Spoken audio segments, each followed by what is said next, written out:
recent years, Nissan's current lineup of sedans have really been suffering from a lack of passion. Everything from the entry-level Versa to Sentra and Altima have been suffering from somewhat of a soulless drive and seen it before styling elements. Now, one vehicle that has been exempted from that usually is the Maxima. Now, this is a 2014 Maxima. It actually represents the last model year of production for the 7th generation. This vehicle has been with us since 2009, and the Maxima has a lot of history for the Nissan brand. They've always branded this vehicle as their flagship, their four-door sports car. In fact, when Nissan reintroduced this all-new model back in 2009, they gave it the badge four-door sports car again, which to me was kind of silly.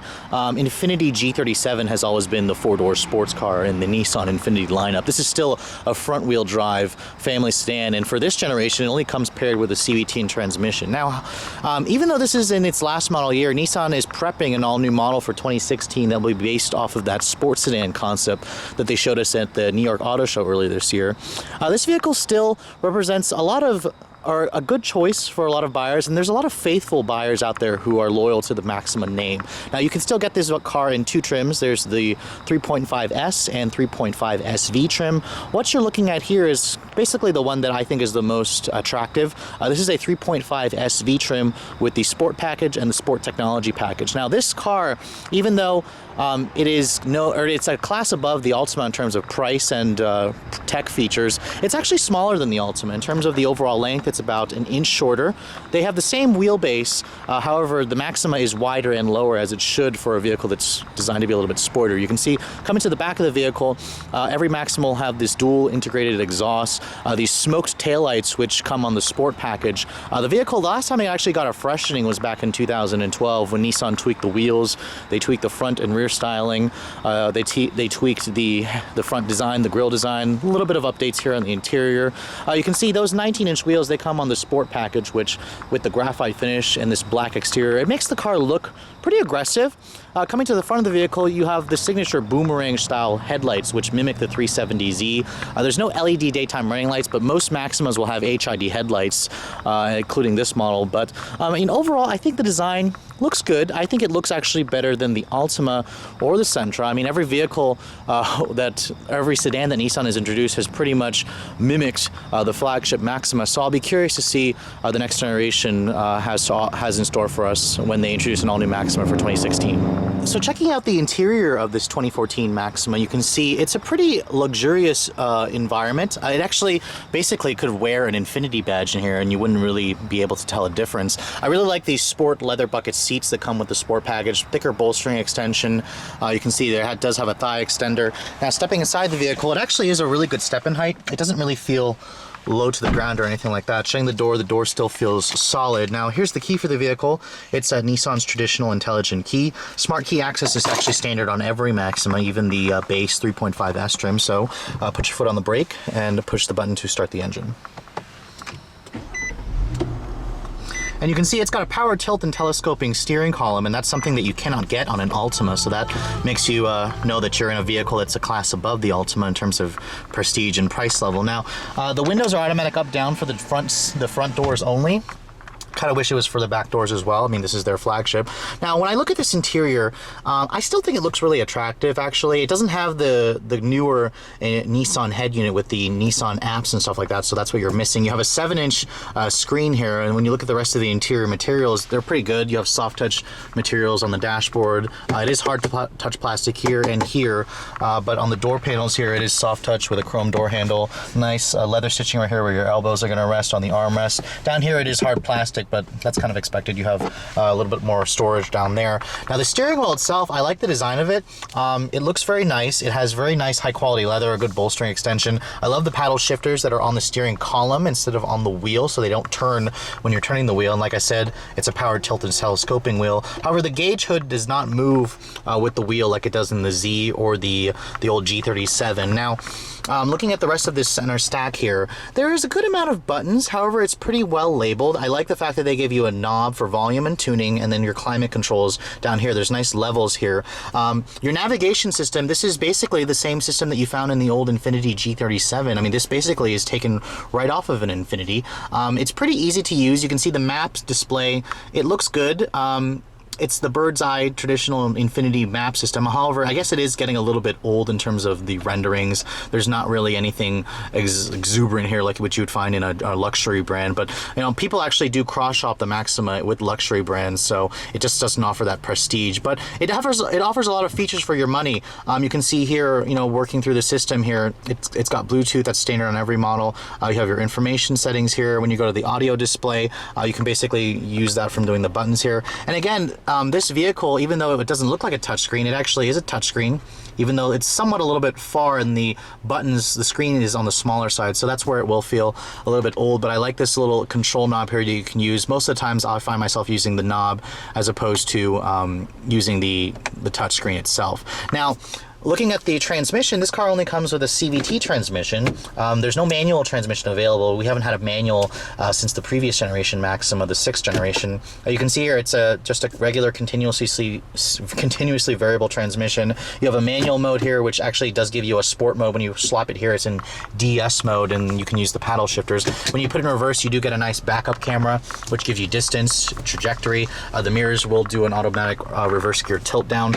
I mean, overall, I really do like this cabin of this car. I mean, it's just a little bit dated in terms of the tech, but for most people, it's still very nice. It's still very premium and upscale in here. I love the seats with the thicker bolstering. You have really good storage right here, more cup holder storage. You have a heated and cooled for the driver's seat only. The passenger gets a little gypped and you only get heated seats. The center console lid here, or the armrest lid here, is very leather stitched. It's very nice, comfortable. You have 2-tier storage, which is a really good amount of space. Your a USB or aux port is living in here. Overall, I really think the interior does feel like an Infiniti, but I'll be curious to know what Nissan will do for this vehicle in the next generation. And it definitely feels a class above the Altima for luxuriousness. So checking out the rear seat of the Maxima, even though this is Nissan's flagship sedan, this is not the most comfortable in terms of the back seat space. The smaller, midsize, and cheaper Altima gives you more space. But overall, I think that the back seat is not bad. Surprisingly, there's not a good amount of foot space underneath here, so I can't really stick my foot further under the seat, so the legroom is a little bit limited. The Versa actually offers more legroom. However, you do get nice rear seat vents. You have a nice armrest right here that folds down with some cup holders. The seats themselves do not fold flat, but you do have a little pass-through right here, as well as dual map pockets in the front seats. Now, shutting the door, the materials are soft touch for the back seats, so they didn't cheap out, and it's also leather stitched right here for the armrest. Now, checking out the trunk capacity of the Maxima, it's actually a pretty good size, about 14 cubic feet of space. Now, if you're going to compare it to the full-size class, like what you're going to find in the Azera, the Avalon, the Kia Cadenza, it's a little bit on the small side, but you know, it does have nice hinges that don't crush your cargo. Like I said, the seats don't fold down, but you do get a spare tire when you look under here, so you don't have to deal with that fix-a-flat kit that most new cars are going with.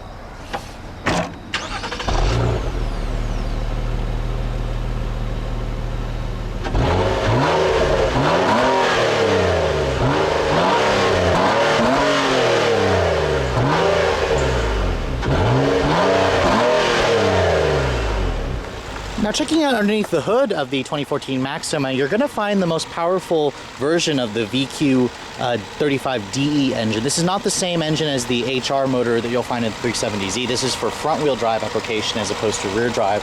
The numbers are 290 horsepower and 261 foot-pounds of torque, 20 more than what you're going to get in the Altima. The Maxima is still only front-wheel drive. It's paired with only that CVT. Fuel economy does lag behind the Altima. This is rated at 19 in the city and 26 on the highway. And premium fuel is the recommended fuel for the Maxima as opposed to regular with the Altima. Overall, it's pretty powerful. Let's get out on the road and see how this 3.5 liter V6 with that CVT does, shall we? Now, typically, I tend to knock a car when it's pretty old, when it's due for replacement. However, there are a few instances where I actually appreciate an older driving vehicle. First, getting behind the wheel of this 14 Maxima, it feels good. The steering's really heavy. It's got traditional hydraulic power steering. The car feels nice and solid. It feels sporty, and it definitely feels more premium than that 3.5 V6 Altima I drove earlier.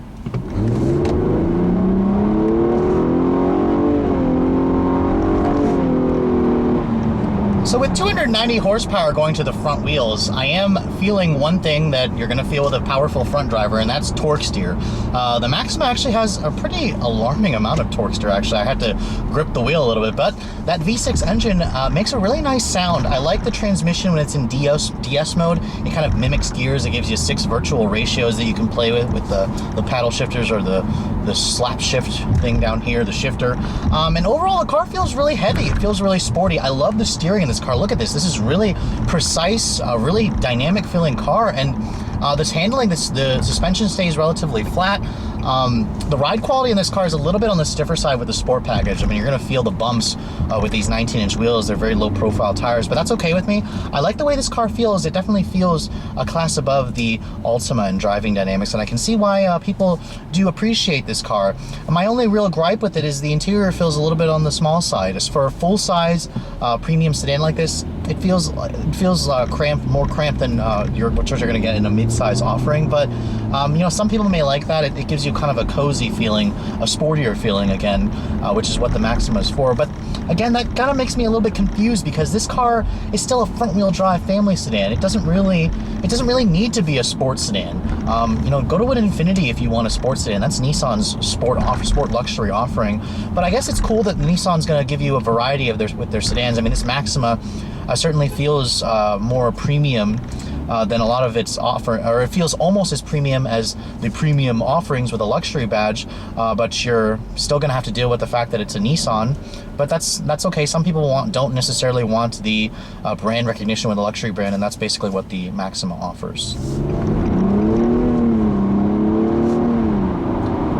Now expect a 0 to 60 time under 6 seconds for this car. It'll probably do it in maybe 5.8 seconds. It's pretty quick.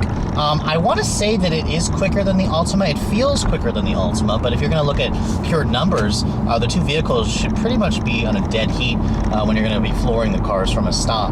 Now, what the Maxima definitely has more of is that torque steer. It definitely, you feel it a lot more than in the Altima. But, you know, in terms of handling, this car handles really well.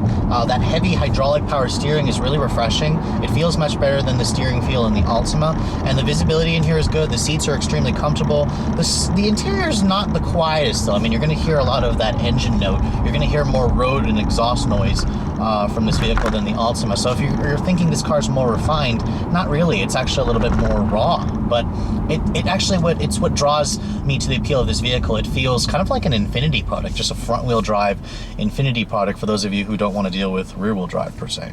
Now, in terms of the competition, the Maxima competes with a lot of roomy sedans. I mean, you're going to be comparing this car to the Taurus, the Impala, the Avalon, the Cadenza, and all those vehicles are going to offer way more in terms of luxury, in terms of technology, in terms of interior space. But what the Maxima offers is its sportiest entry. This car feels like the sports sedan, and it's smaller than all of its competitors. So there's still a reason to choose the Maxima if you don't care for that boaty feel that you're going to get with like an Avalon, for example, or a Buick. The Maxima is basically the anti-Buick, and that's what makes it really refreshing for me. Now, coming up to the conclusion of this video, for 2015, Nissan will pretty much just carry over the vehicle. I'm not even sure there'll be a 2015 model year for the Maxima. I think they may actually just carry over the 14 for a few months until the 16 model is out. Now, in terms of price, this car starts at just over $31,000 for the base model. So it does make it more expensive than the Altima. I mean, they're actually overlapping in terms of price if you're going to look for a V6 Altima. Now, my particular tester has a couple of options on it. It's got the Sport Tech and the Sport Sport package and the Sport Tech package. There's also a Premium and a Premium Tech package, but basically my car stickers for just under $39,000. Now, that sounds like a big chunk of change, and it is a big chunk of change for a vehicle that doesn't have a premium luxury badge on it. However, the Maxima still represents a good value for all you get for the sportiness it offers. And right now, if you want to pick one of these up, there's actually a $5,000 rebate from Nissan. So basically, you can take about $10,000 off the sticker price in terms of a sale price. So if you guys are in the market for a Maxima and you want to get one that's a really screaming deal, now is the time to do it until the new model year comes out later on in 2015. Anyways, thanks so much for watching. I hope you guys have enjoyed my overview of this 2014 Maxima with the Sport and the Sport Tech package.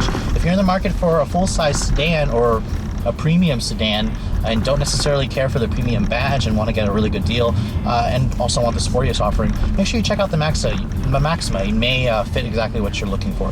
Thanks so much for watching, guys. I'll catch you all in the next review. Yeah.